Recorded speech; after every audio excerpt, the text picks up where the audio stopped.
Hello everyone and welcome back to another video. Today we have the Hisense A9. This is the review part, but I'm going to be showcasing to you the unboxing that I did a few weeks ago.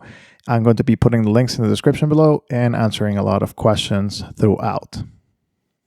So this is the unboxing of the Hisense A9. The Hisense A9 is an e-ink device, and as you see right here, it brings a case and it also brings a screen protector, and of course the box right there. This is the device itself. It's quite large, but it's e-ink, so we're going to talk about that technology in just a second. And it's kind of like cardboard plastic. It brings a SIM card tool ejector and a couple of extra things, so like a charger. Let's see if we can open it. Yep, there it is. So this is the SIM card ejector, and this is the USB-C charger.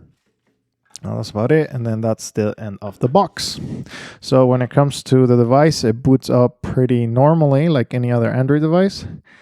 And yeah, I got this kind of like green one to showcase. It's a very nice device when it comes to how to use it. And I personally prefer that it does have an e-ink display.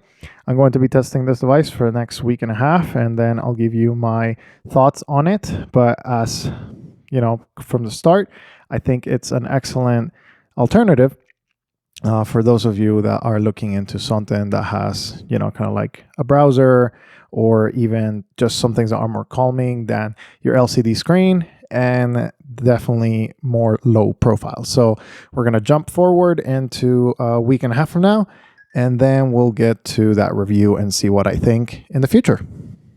Hello everyone, it's been a couple weeks since I've been using this device, the Hisense A9, and I can tell you that I'm in love with it. This is definitely going to be staying my work phone, and let's go over a hardware tour over what I didn't cover on the unboxing part. So it has a 3.5mm headphone jack. It does have a USB-C. It does have a fingerprint reader here on the side, and it has a special button called the e-ink button that essentially clears everything out. Clears kind of like the screen whenever it starts ghosting, and we'll talk about this in just a second. But I personally like this device. I highly recommend it.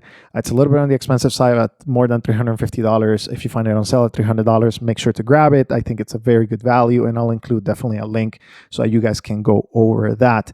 But let me show you a couple of the features that I really love. So number one, it does have an e-ink screen, so this is not going to be distracting you all of the time. So if you want to load apps, you can load as many apps as you want. This has the Play Store install. Make sure to get the version with the Play Store, but you can still watch videos. I loaded YouTube here so you can see an example, and of course I've resetted a lot of the things so that you can kind of get a feel for the device.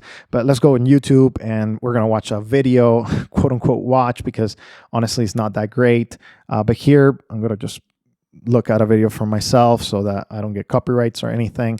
But this latest video from the Verve Snap, if I wanted to watch it and I wanted to kind of go into the experience, I mean, it's doable, but it's not the best experience in the world. I wouldn't recommend it. I wouldn't say like, oh yeah, I definitely want this in my life. I want to be watching videos on this e-ink phone. Personally, I just don't think that's the best way to do things, just because of the refresh rate and the lack of colors. So I would rather leave videos for a smarter device or something completely different.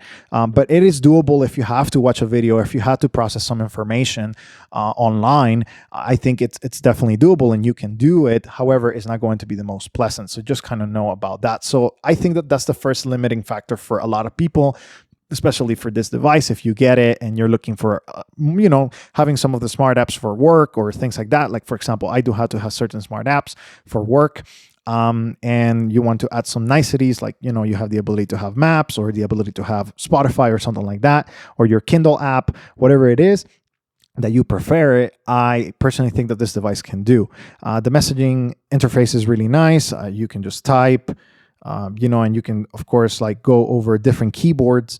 I have preloaded Gboard right here for you to see, and I've kind of like tried it. Here, give me a second.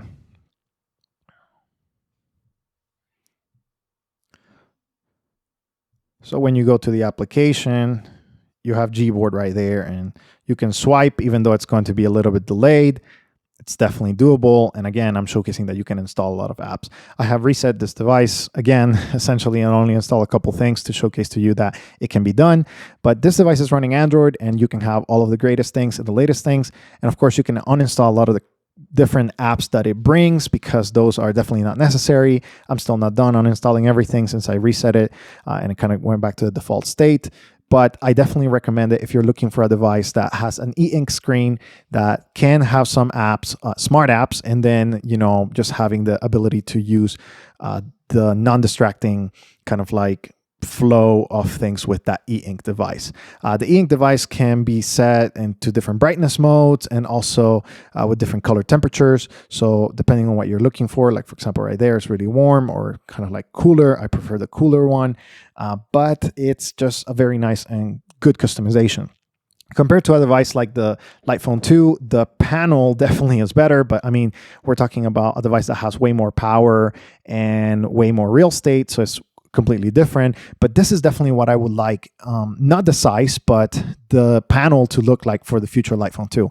I know this was a gamble for the Light Phone to start with an e-ink screen, but if they can get a better panel like the one found in the Hisense devices, I think they're going to have way more people interested in their devices. Of course, the Light Phone is a simpler device. It does have more ghosting, personally, per my experience, than this device. And of course, this has the e-ink button that refreshes everything once again.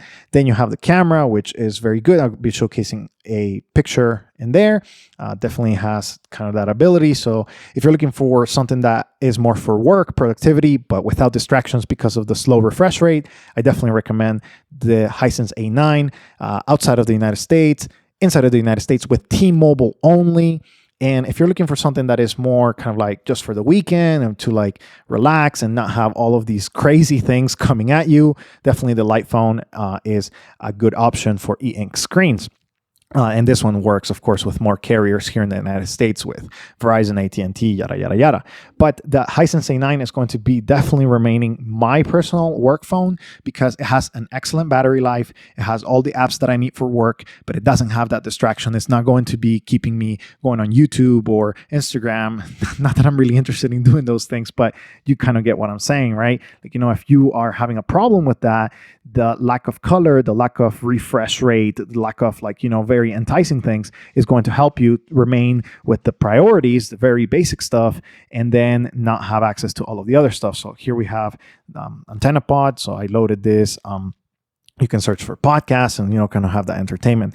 Now, I want to make a caveat that this may not work everywhere in the United States, and you definitely need to test by yourself. I have tested here in the Denver area and in Los Angeles area. So those two areas, I can probably confidently say with 90% reliability that it does work with T-Mobile and with T-Mobile proper. I've been using it with US Mobile a little bit, but it doesn't work as well. So I think this is an excellent device, a device that should be taken into consideration by many of you who are looking into digital minimalism or looking into, hey, can I get a device that is maybe has a lot of the apps that I need, but it doesn't have all of these features that are constantly battling against me.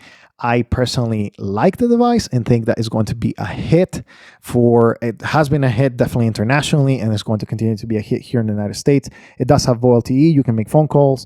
I haven't had any issues with it here in this area and also testing in LA. But besides that, I cannot verify for you. Maybe go into forums, go into ask into different areas and see if that works for all of you. A lot of the, again, very basic apps like WhatsApp and all of that works. So your frequently asked questions, like I said in the beginning, as always, I like to showcase those. But here they are again, if you missed them. And if you have any specific questions about this or any of the other devices I have reviewed, make sure to give me a comment and I'll be interacting with you guys. The battery life that I've experienced here is definitely, towards the 3 to 4 days easily.